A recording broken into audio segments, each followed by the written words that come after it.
Before Valentine's Day, Kiss Day. Kiss is a symbol of love, greetings. It's a powerful expression of love and intimacy.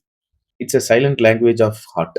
ஒருவர் மீதான அன்பு, பாசம், நம்பிக்கை, அக்கறை, ஒரு டீப் இமோஷனல் பாண்டிங். இதனுடைய வெளிப்பாடு தான் அது முத்தம். பண்டைய வேத நூல்களிலும் காமசூத்திர புஸ்தகத்திலும் இதை பற்றியதான காரியங்களை எழுதியிருக்கு. பைபிள்ல முத்தம் என்பது அன்பு, வணக்கம், துரோகம் இது போன்ற பல்வேறு உணர்வுகளை வெளிப்படுத்தக்கூடியதா இருக்கு. வேதத்துல சொல்லப்பட்ட சில முத்தங்கள் என்னன்னா பரிசுத்த முத்தம், ஹோலி கிஸ். புதிய ஏற்பாட்டில் விசுவாசிகள் ஒவ்வொருவரும் பரிசுத்த முத்தத்தோட ஒவ்வொருவரையும் வாழ்த்த வேண்டும், வரவேற்க வேண்டும் என்று பவுல் பல்வேறு இடங்கள்ல பல்வேறு குறிப்புகள்ல சொல்லியிருக்கிறார். ரோமர் 16ஆம் அதிகாரம் 1 கொரிந்தியர் 16:20 நம்ம வாசிச்சு பார்த்தோம்னா இந்த ஹோலி கிஸ பத்தி இருக்கு. இது கிறிஸ்தவ சகோதரத்தின் அடையாளமா இருக்குது. உன்னத பாட்டுல நம்ம வாசிக்கிறோம். Full of God's love. அவர் தம்முடைய வாயின் முத்தங்களால் என்னை முத்தமிடுவாரா என்று கடவுளுடைய அன்பை காதலின் வெளிப்பாடாக அதுல தெரிவிக்கப்பட்டிருக்கு.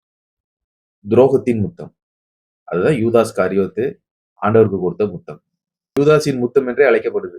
யூதாஸ் இயேசு கிறிஸ்துவை காட்டிக் கொடுப்பதற்கு முத்தத்தையே ஒரு அடையாளமாக பயன்படுத்தினார். வெளிப்படையாக அன்பை காட்டி உள்ளுக்குள்ளே துரோகம் செய்யும் மனப்பான்மை உடையவனாய் இருந்தார். உள்ளுக்குள்ளே அவ்வளவு வஞ்சகம், பண ஆசை, துரோகம் நிறைந்த இருதயம், இது எல்லாத்தையும் தான் உள்ள வச்சுட்டு மறைச்சிட்டு வெளியில ரபி வாழ்க என்று அவரை கட்டி முத்தமிட்டான். யூதாஸின் முத்தம் கபடம் நிறைந்த உறவுகளுக்கு இது ஒரு பாடமாகும். நமக்கு ஒருவர் முத்தம் கொடுக்கிறார்கள் என்றால் ரொம்ப கவனமா இருக்கணும்.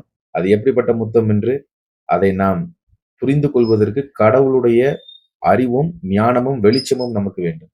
மன்னிப்பு மற்றும் சமாதான முத்தம். இது ஏசா யாக்கோபு கசப்பு இருந்தது. அதற்கு பிற்பாடு ஒருவர் சந்திக்கும் போது அவர்கள் கட்டிப்பிடித்து ஒருவருக்கு ஒருவர் முத்தமிட்டார்கள் என்று நம்ம பைபிள்ல வாசிக்கிறோம். சோ இது என்னன்னா பகையை மறக்க செய்து ஒரு நல்ல ஒரு இணக்கத்தை அங்கு உண்டு பண்ணுது. ரிலேஷன்ஷிப்பை டெவலப் பண்ணுது. குடும்ப உறவுகளில் முத்தம். பழைய ஏற்பாடுல யாக்கோபு தன் தந்தை ஈசாக்கை முத்தமிட்டது. ஆதியாகமம் 27ஆம் அதிகாரத்துல நம்ம அதை வாசிக்கிறோம். யோசேப்பு தன் சகோதரர்களை கட்டி அணைத்து அவர்களுக்கு முத்தமிட்டதை நம்ம வாசிக்கிறோம். இதெல்லாம் எதை வெளிப்படுத்துதுன்னா சகோதர சகோதரிகளுக்கு உள்ள உறவுகளுக்கு இடையேயான உள்ள முத்தத்தை இது வெளிப்படுத்துது. மரியாதை முத்தம். மோசே தன் மாமனாரை சந்தித்த போது மரியாதை நிமித்தமாக முத்தமிட்டார் என்று யாத்ராகமம் 18ஆம் அதிகாரத்துல நம்ம வாசிக்கிறோம். இளையகுமாரன் எப்பொழுது தகப்பனிடத்துல திரும்பி வந்தானோ அப்பொழுது தகப்பன் மகனை அணைத்து கட்டி பிடித்து முத்தம் கொடுத்தாரு நம்ம பார்க்கிறோம். ஸோ முத்தம் ஒரு வேல்யூபிளான ஒரு ஆக்ஷன் ஆஃப் லவ், ஒரு வேல்யூபிளான ஆக்ஷன் ஆஃப் லவ், அக்செப்டன்சி, இது எல்லாமே இதுல இருக்குது.